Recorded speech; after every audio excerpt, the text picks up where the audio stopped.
महाराष्ट्र के शहर कोल्हापुर में वाक़ कदीम मस्जिद को गैर कानूनी या गैर मजाज दिए जाने के बाद हिंदुत्ववादियों की भीड़ ने JSR के नारे लगाते हुए इस मस्जिद को शहीद कर दिया।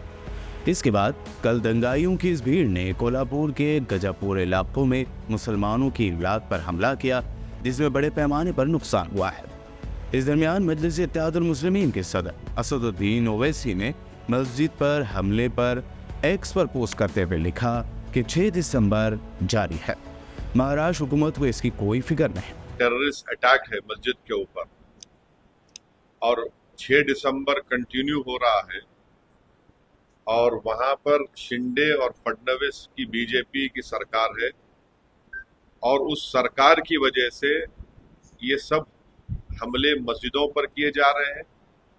मस्जिद के अंदर घुसकर कुरान शरीफ की बेहुरमती की गई, मस्जिद के अंदर डिसेक्रेशन किया गया, मस्जिद के अंदर जलाया गया जानिमाज़ों को। जो वहां पर मुसलमानों के घर थे, घरों में घुसकर उनके जेवरात और पैसों को लूटा गया और अब पुलिस तमाशाई बनी नहीं बैठी है। तो ये पूरा एनकरेजमेंट दिया जा रहा है एक किस्म से, इनडायरेक्टली या डायरेक्टली बोलिए, वहां की बीजेपी और शिंदे सरकार की तरफ से। इसीलिए इन तमाम लोगों की हिम्मतें बुलंद हो रही हैं। आप बताइए कि हम विश्व गुरु बनना चाह रहे हैं और मस्जिद के ऊपर खड़े होकर आप डेमोलिश करने की कोशिश कर रहे हैं।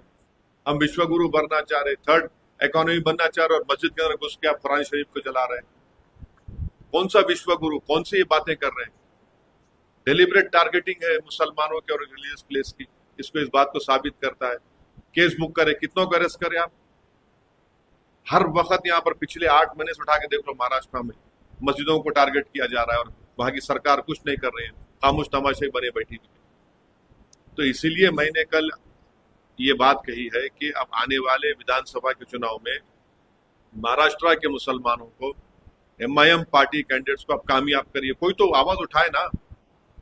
वो जो पार्टीज बोल रहे थे मॉरल विक्ट्री, अब तो मुंह से निकल रहा भी नहीं इस हमले के बारे में उनके मुंह से। इनके अलावा महाराष्ट्र MIM सदर इम्तियाज जलील ने भी एक्स पर पोस्ट करते हुए सेकुलर पार्टियों और उनके लीडरों की खामोशी पर सवाल उठाया। उन्होंने लिखा कि ये नया हिंदुस्तान है जहां गुंडे आसानी से मस्जिद को तबाह कर सकते हैं और पुलिस खामोश तमाशाई बनी बैठी रहे। एक और MIM लीडर वारिस पठान ने भी कोल्हापुर मस्जिद हमले पर बयान देते हुए कहा कि मोदी जी के सबका साथ सबका विकास की धज्जियां उड़ रही है। देखिए, सब सुबह से कल से चालू है। लोग हमको वीडियो भेज रहे हैं, सोशल मीडिया के जरिए से भी आ रहा है, हमने ट्वीट भी किया है। किस तरह से महाराष्ट्र के अंदर विशालगढ़ कोल्हापुर में जो जगह है वहां पर एक मस्जिद के ऊपर कुछ हिंदुत्ववादी गुंडे चढ़ कर तोड़ रहे हैं, मस्जिद के अंदर तहस महस कर रहे हैं, कलाम पाक की बेहुरमती की जा रही है। पुलिस प्रशासन क्या कर रहा है वहां पर? सब सो रहे हैं क्या? आप देखिए, इतने सारे जो वीडियो है आपको देखकर 6 दिसंबर आपकी नजर के सामने आ जाएगा, जब हमारी बाबरी मस्जिद को शहीद कर दिया गया था। तो हमने बिल्कुल कहा कि सरकार क्या कर रही है, सरकार प्रशासन इसको रोके। अब तो ऐसा लग रहा है कि बीजेपी ने महाराष्ट्र के अंदर चुनाव की तैयारी पूरी तरह से शुरू कर दी है अपनी।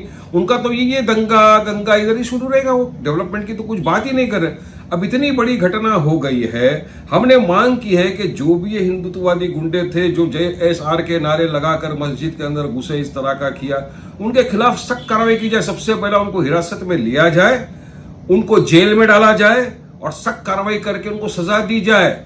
वरना मोदी जी, आपके देश में क्या हो रहा है, सबका साथ सबका विकास की तो धज्जियां उड़े जा रही है। अगर आपको लगता है कि इल्लीगल अतिक्रमण था, इल्लीगल तो पुलिस प्रशासन है ना, आपको कानून कायदा हाथ में लेने की किसने इजाजत दिया? और इस तरह से आप जाके मस्जिद के ऊपर, मीनारेट के ऊपर आप मारेंगे, ये हम कभी बर्दाश्त नहीं करेंगे।